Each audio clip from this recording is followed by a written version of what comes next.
Welcome everyone to this PHRC Fair Housing and Power Hour. I'm glad that you were able to join us today.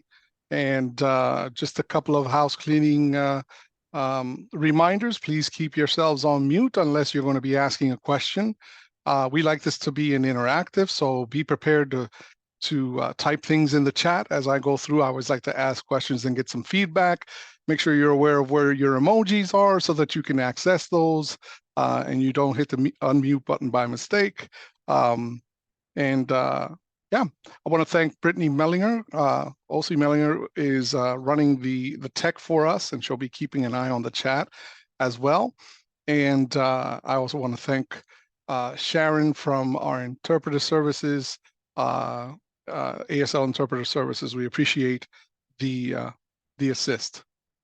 All right, and with that, we're going to go ahead and get started. There's still people trickling in, so we'll go ahead and get started and start talking about our topic today, which, as you can see, fair housing for local governments. This is something that we've been wanting to talk about for some time.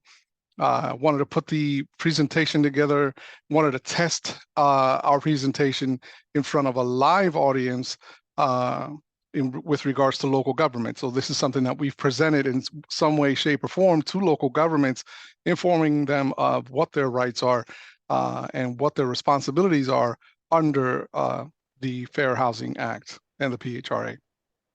So here's a couple of our training goals for today. We're going to provide an overview of PHRC's work and mission, and we're going to share about federal and state fair housing protections. We're going to discuss the role of local governments in fostering housing opportunities, and we're going to discuss reasonable accommodations for individuals with disabilities. We'll provide updates on federal AFFH measures, and we're going to share Pennsylvania fair housing resources.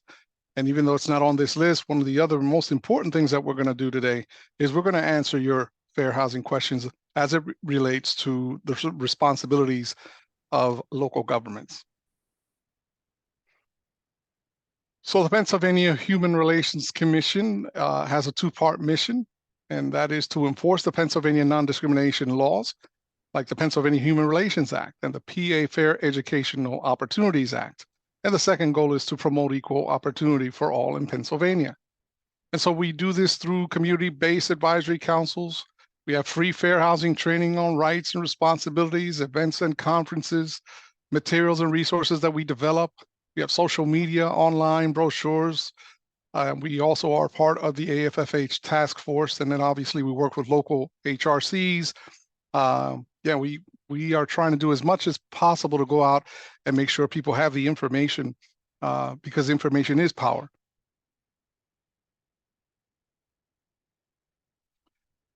So Pennsylvania is pretty much our jurisdiction. We have 3 regional offices, and you see there in the dark blue, that's our Pittsburgh region. And so everything in dark blue falls under that region as far as investigation. In the center of the state, we have the light blue section, what I like to call the sky blue section. And that is the Harrisburg Regional Office. So all the cases within that light blue area are filtered to the Harrisburg Regional Office. And then we have the baby blue section in the lower corner, which is our Philadelphia Regional Office. And that is their jurisdiction there. As far as non-discrimination housing laws in Pennsylvania, the Pennsylvania Human Relations Act covers employment, covers housing. That's our focus for today. Commercial property, public accommodation, primary and secondary education. And as for the PA Fair Education Opportunities Act, that is for post-secondary education. So fair housing laws, what are they? Many of you here are aware, and some of you may not be aware, but they cover the Federal Fair Housing Act. Now, when we investigate cases, many times we run across the Section 504 of the Rehabilitation Act. We also obviously look at the American with Disabilities Act, and of course, under the state, the Pennsylvania Human Relations Act. And then, I always tell people, check your local ordinances because they tend to be broader and cover things that are not covered under the PHRA and many times aren't covered under the federal code either. So it's important to check your local ordinances to see what coverages exist. So the Fair Housing Act has 2 goals. First goal is to end housing discrimination. And so we prohibit fair housing discrimination.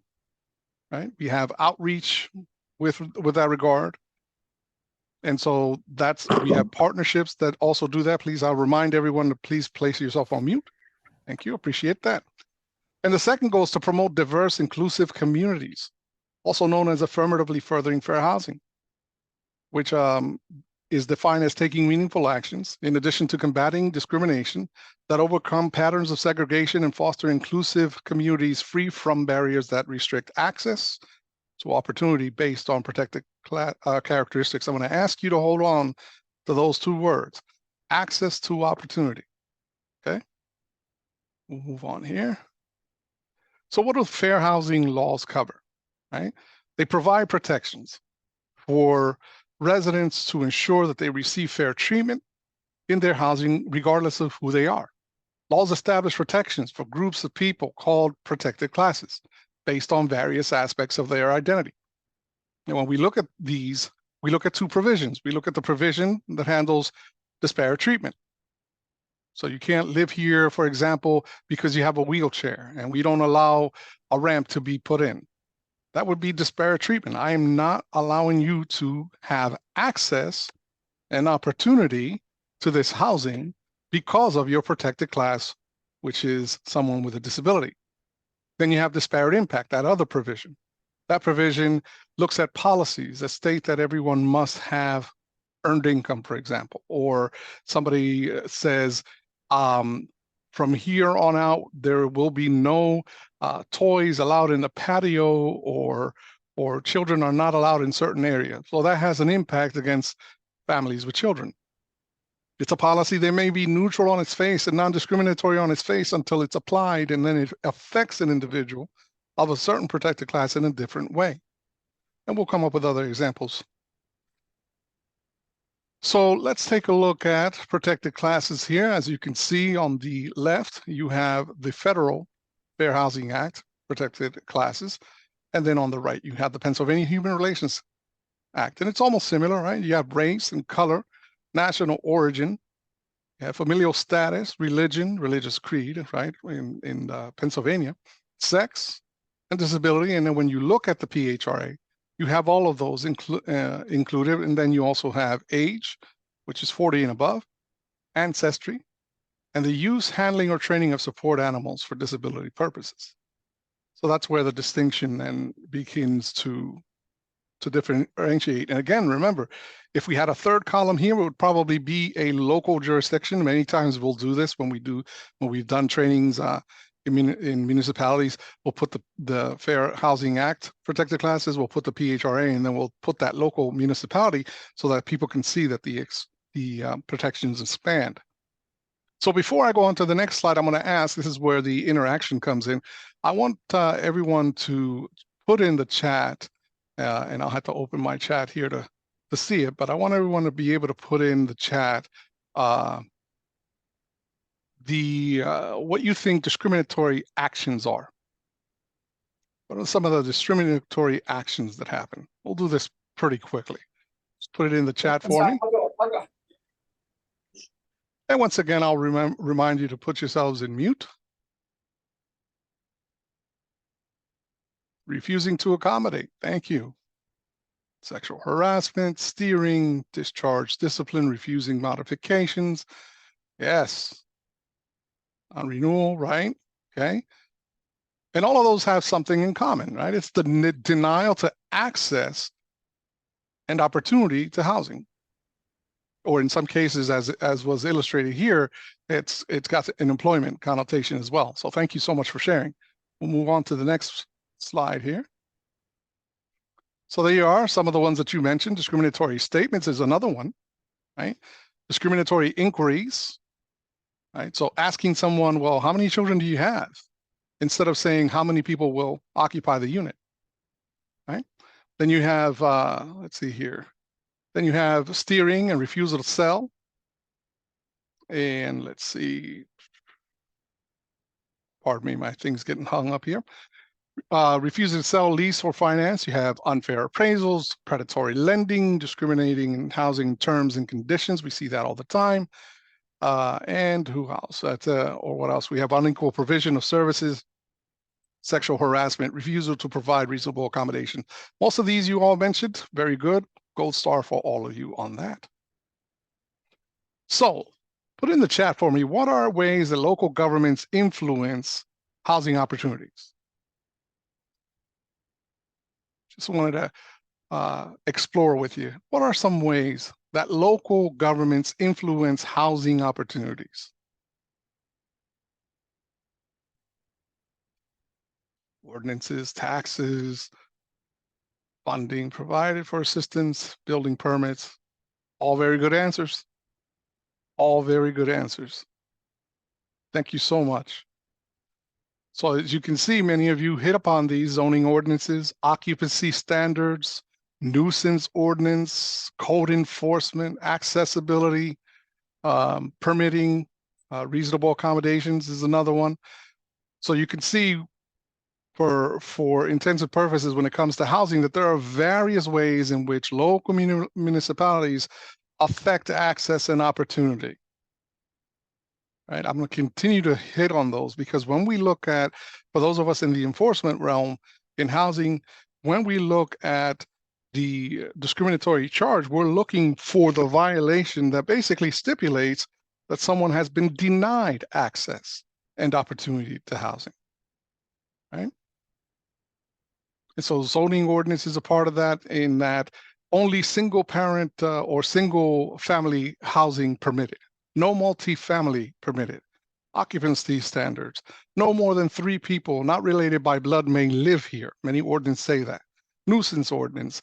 The presence of law enforcement at your unit more than 3 times could cause you to be evicted. There's a disparate impact on that. Code enforcement. You have some codes that say no animal husbandry, no farm animals, but someone may need a potbelly pig as a reasonable accommodation, as an emotional support animal. Accessibility with parking, and of course, the permitting of reasonable accommodation versus permitting a variance. Very different. And we'll talk a little bit about that as we move forward. So the barriers to equal housing opportunities include the disparities in home ownership. So you'll be interested to know that home ownership, 73% for non-Hispanic white households versus 43% for African American households and 50% for Hispanic households. Even more so, you have communities of color are more likely to have poor credit or non-existent credit, making it difficult for quality rental homes and access to home ownership. There's that word access again. When Black households are looking to sell or refinance their home, increasing evidence is showing that there are widespread issues in the appraisal system. When testing occurs, holding all things equal, except for the race of the homeowner, often appraisals are much higher. It's been proven time and time again. We know evictions happen at a much more frequent rate in neighborhoods that are predominantly Black, single female head of household. And through decades of uninvestment in housing, there is a shortage of housing stock, lending to increased pricing that households' wages have not caught up with. In 2022, there are only 39 available rental homes for every 100 extremely low-income households that need them, leaving many folks with cost burdening. So when you look at the cost burdening, you find that many people that are in the communities of color are paying 60% of their wages in rent or more. Right? Let's see. As you all know, as folks serving individuals with disability, accessibility can be another barrier limiting housing options. With housing shortages, housing providers have the ability to be more selective, leaving folks who have been involved in the criminal justice system, those without good credit, without 3 times the monthly rent of income, unable to access housing. And they put these barriers, these superficial barriers. In some cases, a criminal background, in the case of someone that has produced methamphetamines on certain properties or has produced methamphetamines, can can be denied housing. Someone that might be a lifetime sexual offender can be denied housing. Those are two instances that happens, but it's not happening in those two incidents. It's happening in nearly every instance. And in nearly every instance, it's going to be people of color. Lastly, households that are impacted by habitability issues, lack plumbing, heating, pests, they have mold, lead issues, and other environmental hazards are often households of color, individuals with disabilities, and older adults. So it's always going to be people within those protected classes that unfortunately are most affected. And so when you look at that in the grand scheme of things, and this, again, a lot of this is based on disparate impact, right? Very rarely is it someone coming up and saying, I'm not renting to you because of X reason. It's ingrained and baked into the system, and it has been for many years. And that's something that we here at PHRC are very keenly aware of. We're not taking a side on one way or on the other. We're not taking a side, but we are taking a side of the law. Unfortunately, and fortunately for me, I'm not an attorney. So I don't have the luxury of interpreting law. I read the law as it's written. And so I see and would look at disparate impact as it's written in the law. And it's been part of the law since 1968. Now, why is this important?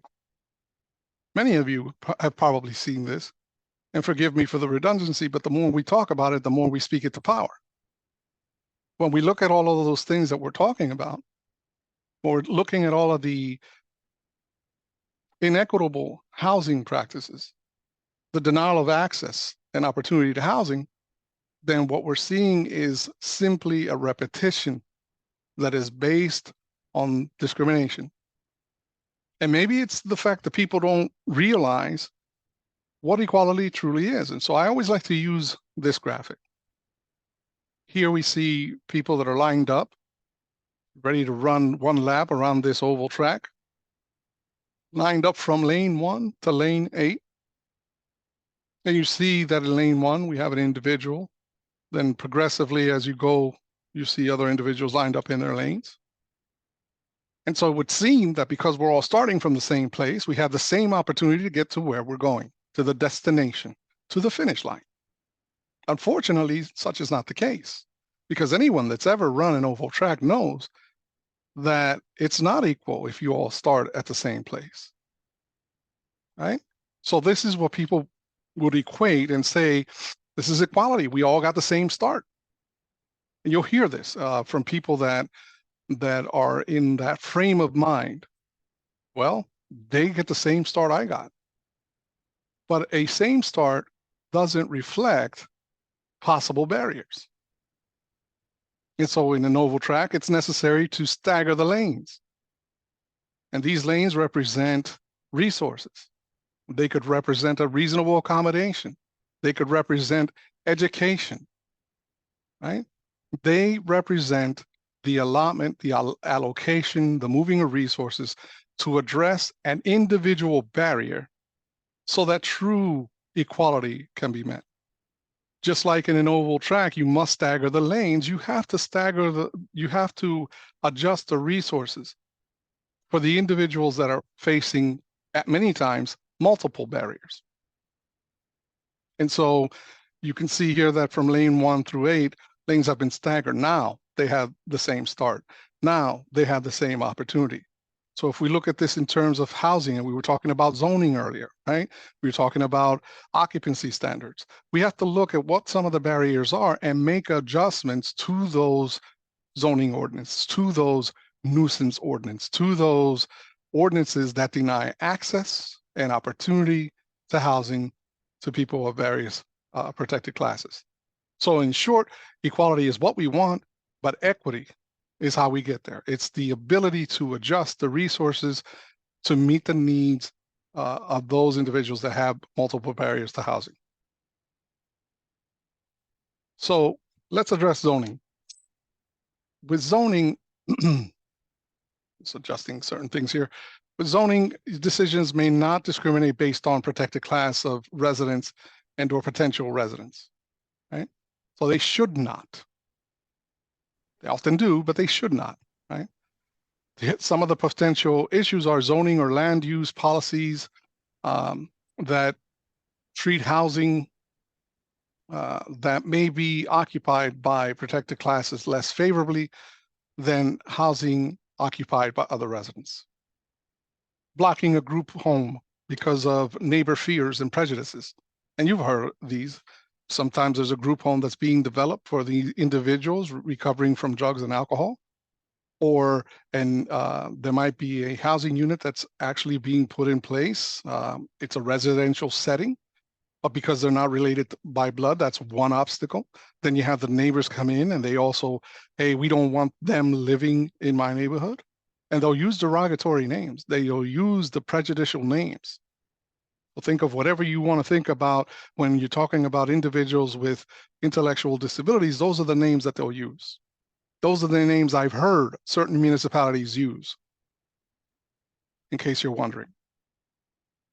And how's that different from what was going on in the 50s? Still going on today. Refusing to make a reasonable accommodation with people with disabilities in land use and zoning policies and procedures. So what they have is they have this tricky little thing, right? Local governments have this element that they could use. It's a variance. Well, you have to pay for the variance, but a reasonable accommodation under the Fair Housing Amendment Act of 1988 doesn't call for variance. It calls for a reasonable accommodation. And many times, again, it's all about what you know. And if you're on here and you're from a particular municipality, you know, if you're not in this world, you're not going to know that. But we are here to answer some of those questions. So I would definitely encourage any local government official that runs into questions of this nature, you know, is this a variance? Is this a reasonable accommodation? You can certainly give us a call and we'll provide that information later on in the presentation, because it is important for you to understand and empower yourselves with the information that will make you better at what you do. Many of these laws, many of these ordinances were put in way before you took the helm. And, you know, it's important to recognize that. So I don't want to be pointing fingers, but I will say that it is important that we are empowered with the information. Requiring additional processes and delaying decisions when considering a dwelling that may be occupied by members of a protected class. Again, we go back to either individuals recovering from drug and alcohol. And you might ask, well, wait a minute, it's not a protected class. As of the Fair Housing Act of 1988, they are individuals that are considered with a disability, right? They're considered disabled. Now, if you are actively using drugs and alcohol, then you know you're not in that protected class. But if you are recovering, they are covered. Okay. So let's go on to the next slide here. So occupancy standards, how does that work? Well, localities, they create their own occupancy standards, especially here in the Commonwealth of Pennsylvania. You know, our localities are able to make their own occupancy standards, but they should be flexible enough to grant reasonable accommodations where we're able and where warranted. So these standards are important to ensure health and safety, right? These standards may be based on square footage or the number of rooms, and many times they are. So they have to be looked at on a case-by-case basis. Remember what I said about the individual barriers. Property managers should not have standards that are more restrictive than local governments. And we've seen that with some property management companies. And again, you only know what you know. And you use what you know until someone can come along and help you and show you the error of your ways, right? The sex of children should not be considered in assessing number of rooms needed. Right? There's a fair housing resource, the Keating memo. It goes into that. The HUD handbook also goes into that. It repeats the language of the Keating memo. It actually says the decision of where children sleep is not left to the property management company or the landlord. It is left to the parents. right? So in many cases, you'll hear somebody says, well, because of the square footage, I'm not allowed to have a girl and a boy sleep together in one. That's not a decision that the municipality makes. It's not a decision that is made by anyone else other than the parent. And there's relevant case law to support that. Let's talk about nuisance ordinance. The nuisance or crime-free ordinances are intended to ensure neighborhoods are safe. They are problematic because they often prevent people from accessing, and there's that word again, needed law enforcement effort. There are people that are making decisions, and the statistics show us that it's females that are making the decisions between survival, maintaining their housing, protecting themselves and their children's lives and their housing versus calling the police, because these ordinances exist. And so why is this important, you might ask? Let me ask you, why do you think it's important? Put some ideas in the chat for me. Why is this important?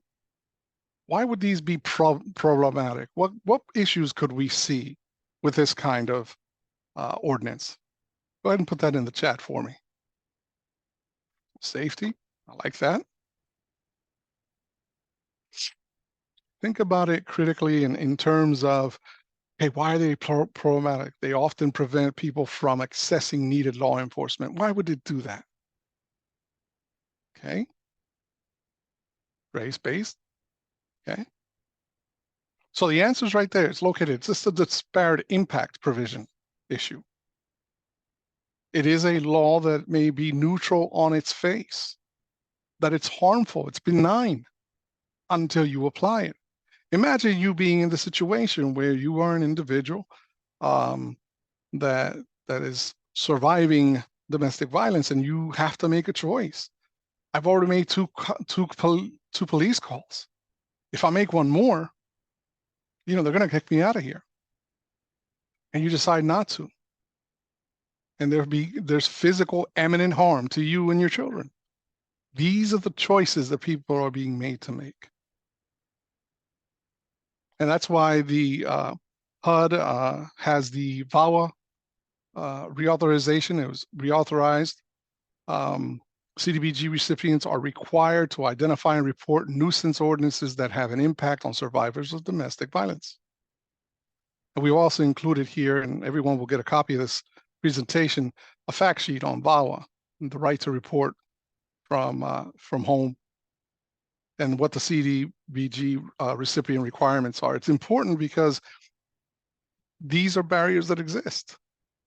And so one of the things that I always suggest to local municipalities is, as you look at fair housing, just look at your local ordinance and begin to ask, how can this affect individuals of protected classes? I want you to be able to govern. I want you to be able to govern responsibly, right? Code enforcement. This is a big one. Poor housing conditions often disproportionately impact people in protected classes and those without resources to move to safe housing. And so the Pennsylvania implied warranty of habitability is often insufficient for residents to remedy hazardous housing condition. Not only is it insufficient, I will submit to you that it really does nothing to guarantee habitability. It is implied. What does that mean? It means that upon signing a lease and shaking hands, basically the landlord is saying, you're paying rent to me and I am guaranteeing that this place is fit for human habitation. If that were true, why so many calls that have to do with the conditions of properties? Why so many calls that have to do with heat not being turned on? Or why so many calls about the windows and doors not being able to be locked appropriately and securely? Why so many calls about pest infestations? So obviously, when it's implied, it's one of those things that it could happen, could not happen.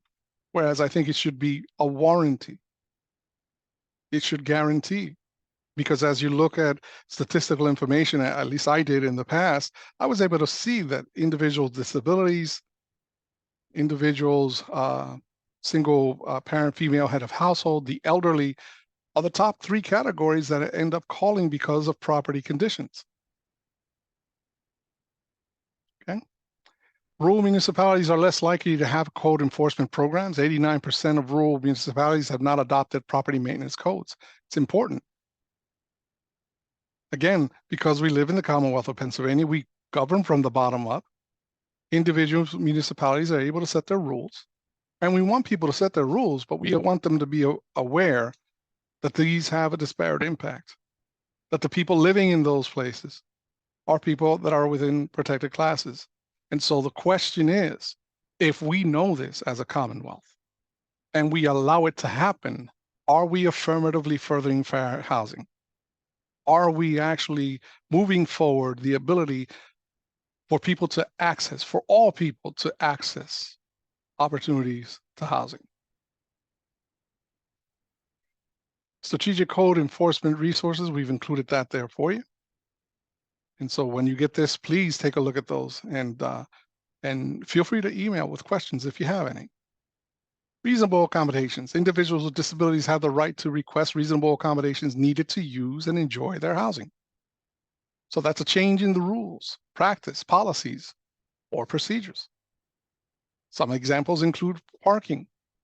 As I said before, group homes, recovery homes for individuals with developmental disability, or so those are carried, the group homes, the recovery for individuals or individuals with developmental disabilities. And we've included a housing resource there. And again, when we're looking at those examples, more likely local governments will look at variances. Oh, you want us to change this so that it allows you to have people that are not related by blood to live in this area. We say that you can't do that. You want to apply for a variance, that'll be $600, please. Yet another barrier against the protected class. And so what we're not asking for, what they're not asking for is a variance. They are asking for something that's guaranteed under the law, which is a reasonable accommodation.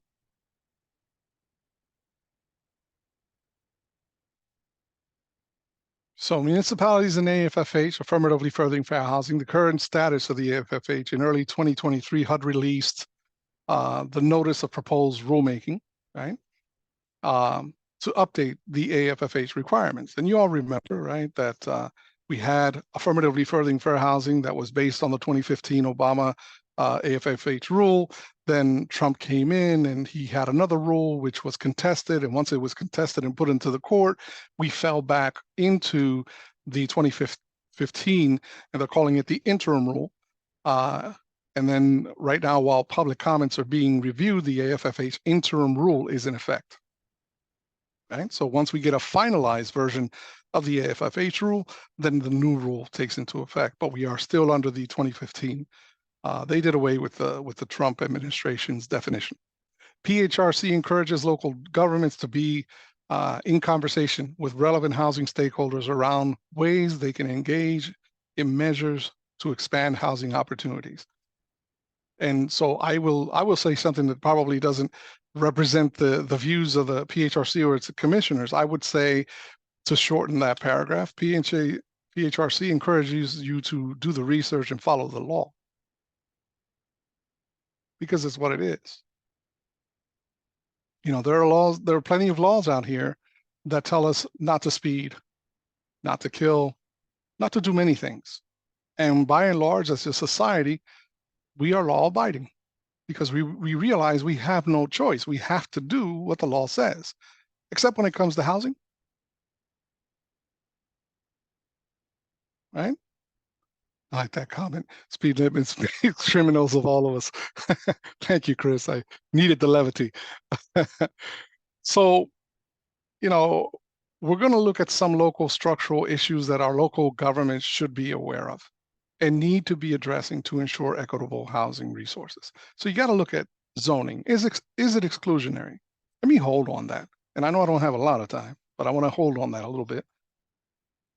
Zoning, and it doesn't matter who tells you, all you have to do is read the Color of Law. You can read several other publications that are out there.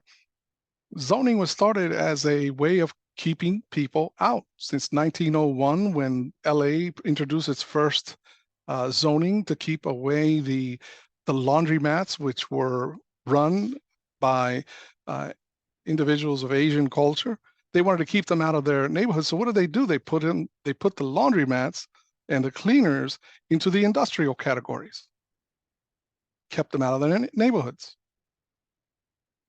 And then from there on out, every other zoning law was to exclude. Baltimore's 1910 zoning law. Mayor Marut basically said, yeah, we need to inoculate ourselves from the blacks, and I'll put that in quote because that's what he said, because we don't want them to spread communicable diseases, and we don't want them to drag down our property values. So from the very inception, zoning was about exclusion.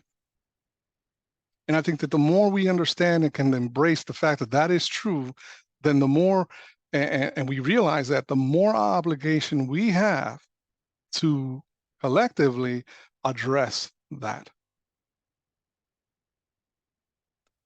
So it's intentional, and it's the effect is segregative. Segregation by race or national origin, absence of investments in communities of color, infrastructure, economic investment. So this speaks to the redlining of the past, which is still predominantly today. I mean, there's still redlining going on in the insurance industry. It is what it is. It's certainly going on. There's a difference in pricing. There's a difference in the way our school districts are funded. If you look at a redlining map and you look at and you were able to map the school districts that receive the less funding, it's going to line right up.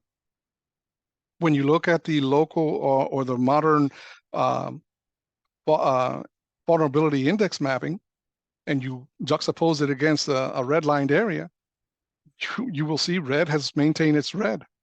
You will see yellow has turned to red. And you will see that the blue areas, which were considered developing areas, were forecasted to be developing areas that we would definitely invest in. They are now green. The information's out there. It's not something I'm inventing. It's not something that PHRC invented. It is out there. Denial of reasonable accommodations in zoning, we talked about that. Language barriers. The obligation to affirmatively further fair housing is a federal obligation. You hear a lot of people talking about, well, we need to stop this, or we need to do away with these measures. People like money. And when they like money, they don't want to do anything to disrupt that money. If you're receiving CDBG funding, then you have an obligation to affirmatively further fair housing. It's in the law. I love that. I love that comment. Thank you so much, Malika. The money school collects districts are based on property value, which are likely to be lower in communities of color. I'll go one further for you. It's based on redlining. In those areas where we have redlined areas, where we have lack of investment in those school districts, which Malika correctly says many times are occupied by individuals of color, those properties were left to ruin. No investment in the property until years later. And so it stands to reason that those properties are going to be worth less. And because they're worth less, the tax assessment is going to be less. If the tax assessment is less, then the investment is less than other areas that were areas where there was white flight too, that were houses that were kept up, that were maintained, and that were invested in. So thank you, Malika, for the comment. I really appreciate that. All right, so who should be at the table when we're discussing affirmatively furthering fair housing? For all those local municipalities that are with us today, I would state that, you know, individuals from a wide variety of protected classes. Housing providers, obviously, municipal leaders and officials, planners, housing developers, CDFIs. Many times you'll find that CDFIs are the ones that are out there trying to do first-time home buyer programs and counseling programs. So they should be at the table. Social service providers should be at the table. Why? Because protected classes, when they're suffering, they go to social services first. That's their link. Disability advocates, fair housing experts, and more. And I dare say that if you're a local municipality and you're on this call and you're looking at your consolidated plan and you're looking at trying to get the funding, the CDBG funding, doing the report out, you should always have a fair housing expert in the room at a minimum. Okay. Are there organizations and individuals that should be included in planning and programmatic decisions?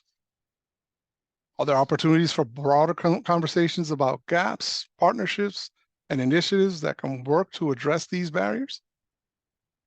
Let me ask the group on this call, is there anyone missing from this list?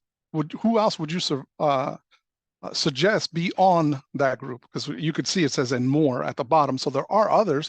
Give me some suggestions of who else should be included at the AFFH table if we want to achieve true access to opportunities for housing, right, for all, and we want to use AFFH as an instrument of equity. Who else should be included? People themselves who would be served. That's right. Members within protected classes. Why not? Housing case managers.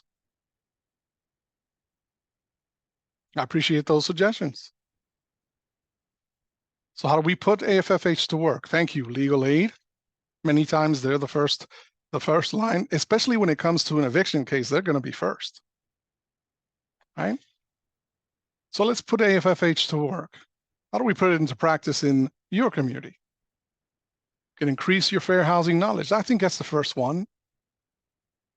You know, we like to be proactive here at the PHRC. We are the leading civil rights enforcement entity for the state, but that doesn't mean we can't be proactive in providing education. That's why we do the Fair Housing and Power Hour. We're hoping that this kind of tips into your thought process and you say, you know what, I'd like more information. And we would be happy to sit with you and provide that information. It's only fair. Because as I said before, many of the laws and zoning and ordinances that exist were put into place long before you probably occupied your position. And so you should be empowered with the information that will make you better at what you do and more informed.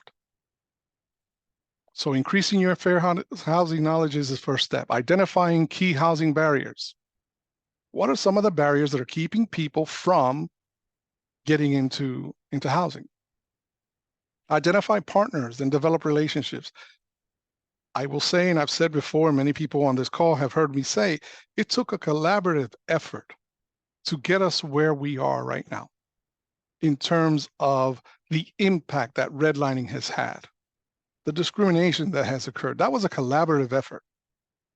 It's going to take a collaborative effort to work through these difficulties and deficiencies. And it's important that we all acknowledge and embrace that fact and then work together to overcome them. Be conscious about how you frame housing needs and issues. Just take a beat, is what I like to say.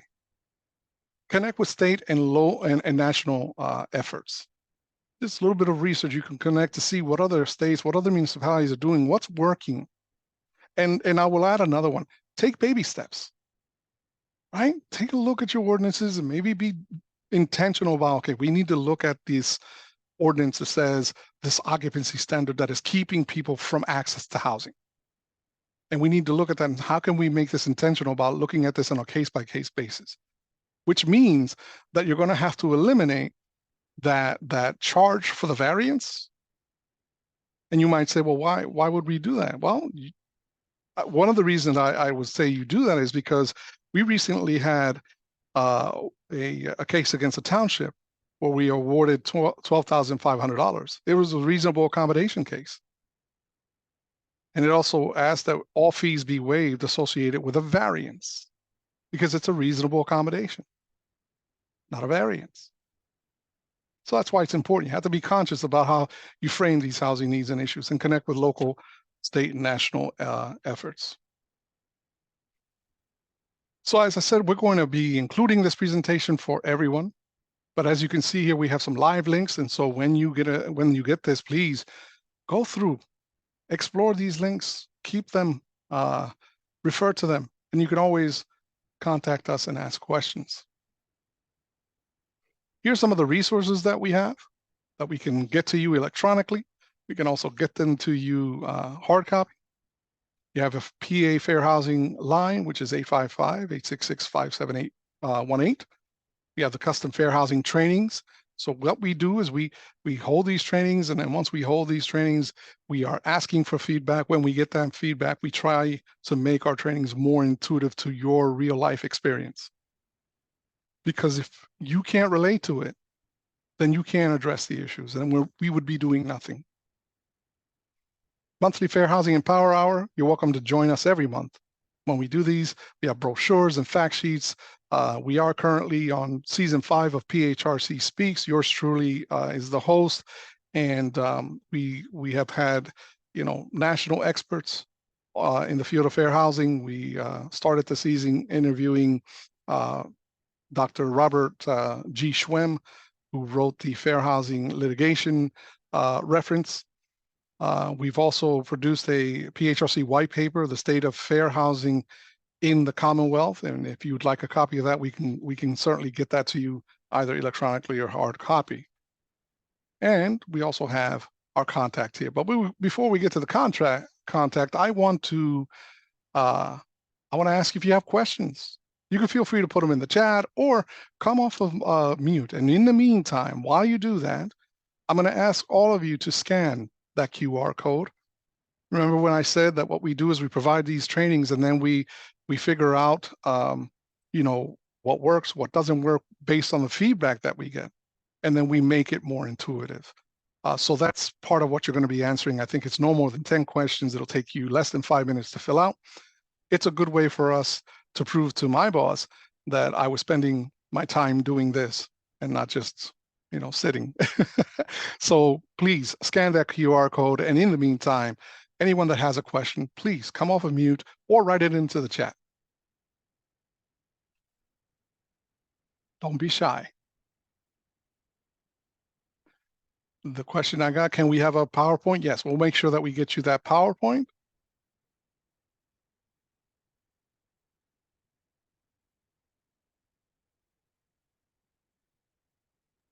I have a question. Can you hear me?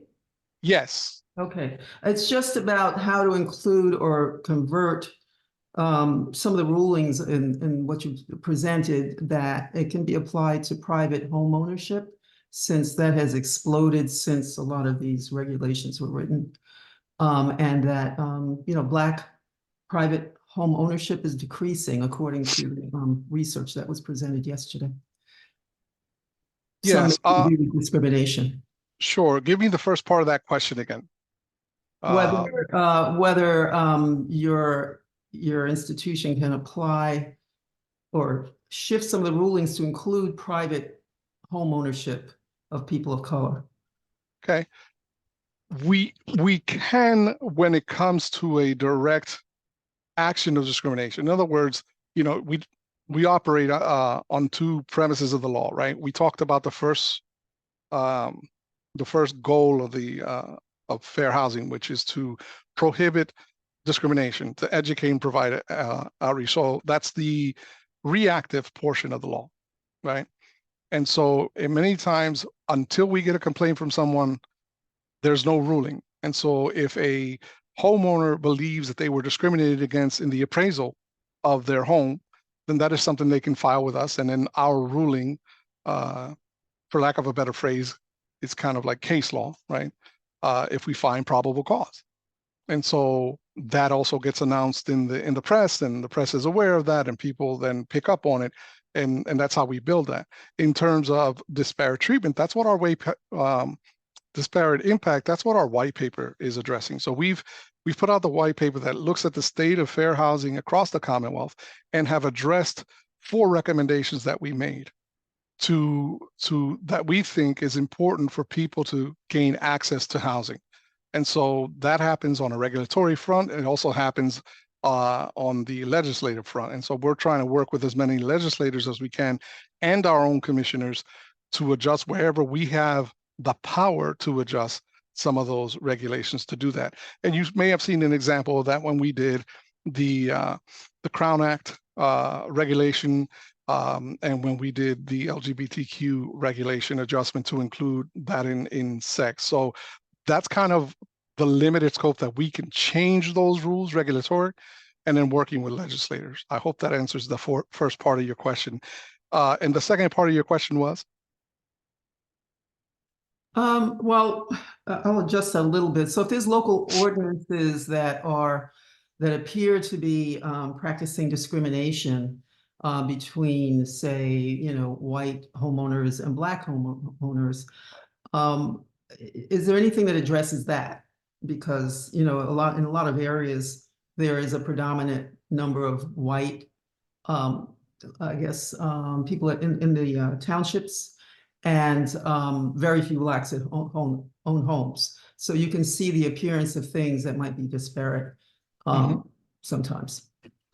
Yeah, and there have been some cases that we've looked at that were neighbor-on-neighbor harassment, and that we've had some successes in settling those.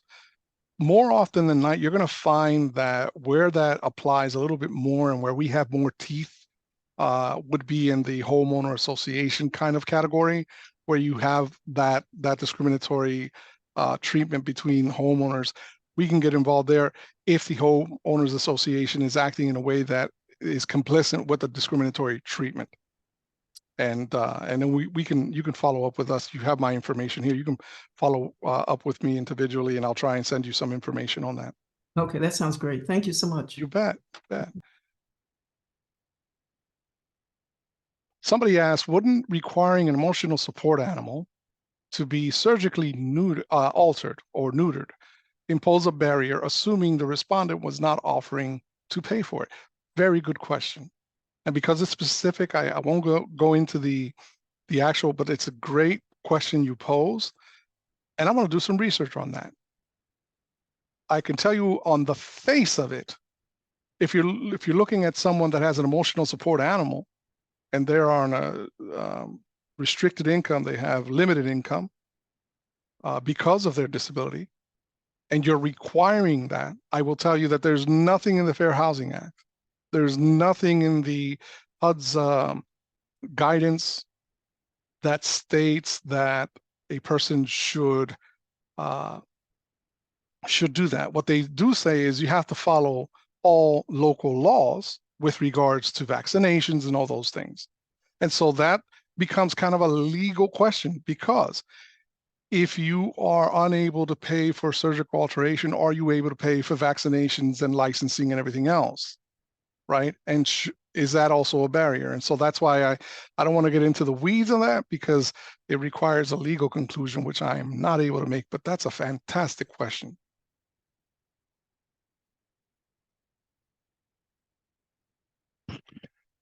And there's a comment here. Navy Credit Union has a pending legal case for race-based discrimination of denying Black applicants on mortgages. Oh, absolutely. There have been many cases as of recent with regards to redlining in mortgages, with regards to lending practices as well. There have been many, many cases. Thank you so much for that, Christopher. I really appreciate that. Any other questions? I heard somebody that was coming on. Any other question? Well, actually, how you doing, Adrian? I'm doing well. How are you, sir? I'm doing pretty good. I just put in that comment that one of the things that I did personally, I made an effort to be a little bit more proactive in my community council meetings. I had my neighbor across the street from me. She had an issue with acquiring a handicap parking space. And I kept writing letters for her to the city to figure out why she was unable to get it. And according to, I attended one of the meetings. This was probably maybe 8 months ago. And apparently their policy is that the person has to come in person to apply. Well, my neighbor is physically impaired. She can't walk. She has a special vehicle that she uses to drive. And in that meeting, I expressed to them, well, what if the person can't get there? How do you go about, is there another way that we can apply for a handicap parking space? And in that meeting, they accepted my letter because I came into the meeting with the letter in my hand that I sent to them about a month prior, and they approved it on the spot. Because what they don't know, they don't know. I've Right. had that same kind of conversation with other township officials. And I remember one township official saying, wow, well, you could have really saved me a lot of money on solicitor's fees.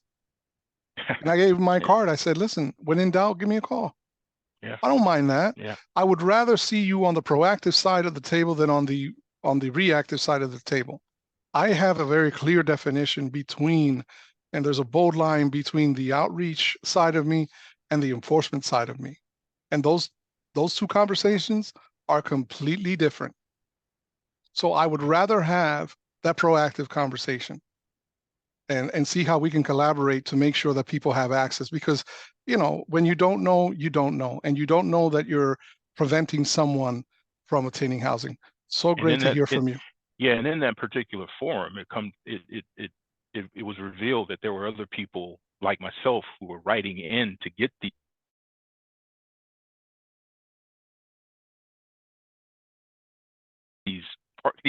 handicap park. Like you said, you're right. What you don't know, you don't know. Yep. Thank you, Anthony. I appreciate that. Any other questions? We are at 1 o'clock, but I know that we started at 12:03. So I don't want to cheat you and take 3 minutes away. If you have questions, please ask away. And am I forgetting any questions within the chat? Let's see. Okay. Yes. Bear with me. I'm just looking. Okay. Somebody asked me, wouldn't. Okay. That we did answer that question. Yep. No, nothing else in the chat. Well, listen. Again, I'm going to remind you to please scan that QR code and take the survey. It's not going to take you that long. I greatly appreciate it. It will let the powers that be know that I'm earning my money. Also, I want to thank the folks providing the SL. Once again, thank you so much for providing that service. We believe that people need to be, granted access. And so we try to practice what we preach. I want to thank Brittany Mellinger as well for providing technical expertise in the background and helping me get logged on. If you have no other questions for the good of the order, we're going to leave this QR code up a little longer, maybe another minute or so, and you can go ahead and scan that and take that survey. I do have one more question, I guess. Okay, just a thank you. Thank you, No Claren, for attending. Yes.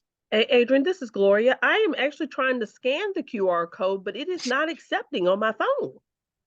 Oh, okay. I'm scanning the screen. It's just not like it's, you know how you'll scan and then it'll usually pop up with a little thing to go to a site. Mine's is not popping to go to the little site. I'll tell you what, we'll take a proactive step. When we send out this this presentation, we'll also send the link to that. And those of you that have already scanned it and were successful, then we'll accept those. And those that weren't able to do it, just hit the link and then you'll be able to. As a matter of fact, Brittany's put it on the chat right now. So if you weren't able to scan it, click on the link and that'll get you to the survey and you can answer it right away. I'm doing it right now. Thank you, sir. You bet.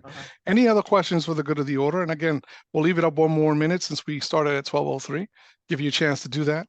It's important because we want to make these relatable. We want these presentations to be intuitive, because if they're not intuitive to your experience, if they don't help you, then why do them? It's just empty lip service, and we don't want to provide that. So thanks again for attending, and we'll see you next time when we have another PHRC Fair Housing and Power Hour. Until then, have the best holiday. Enjoy family. Enjoy your time off if you have it. And we'll see you next year.